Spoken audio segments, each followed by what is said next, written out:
সবের ছিলেন। প্রত্যেকটা নবীকে আল্লাহ তাআলা শক্তির মতো একটা অসাধারণ ক্ষমতা দিয়েছিলেন। প্রিয় ভাইয়েরা, সবর হচ্ছে এমন একটি হাতিয়ার, এমন একটি যন্ত্র যা কখনো ব্যর্থ হয় না। সবর এমন একটি যন্ত্র যা কখনো বৃথা যায় না, এবং সবরকে আল্লাহ তাআলা এমন একটি তীর বানিয়েছেন যা কখনো লক্ষ্যভ্রষ্ট হয় না, এবং সবরকে আল্লাহ তাআলা এমন একটি দুর্গ বানিয়েছেন যা কখনো ধ্বংস হয় না। একটা বিষয় খেয়াল রাখেন, ওয়াসবিরু ইন্নাল্লাহা মা'আস সাবিরিন। আল্লাহ তাআলা বলেছেন তোমরা ধৈর্যশীল হও, এবং মনে রেখো যে সবর করে, যে ধৈর্যশীল হয়, তার সঙ্গী হয় একজন, তিনি কে? আল্লাহ তার সঙ্গী হয়।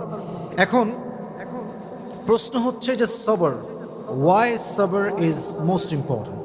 সবরটা গুরুত্বপূর্ণ কেন? আমার চোখে চোখ রাখেন, আমি একটু বোঝাবার ট্রাই করি যে সবরটা গুরুত্বপূর্ণ কেন। আচ্ছা, একটু ফিল করেন যে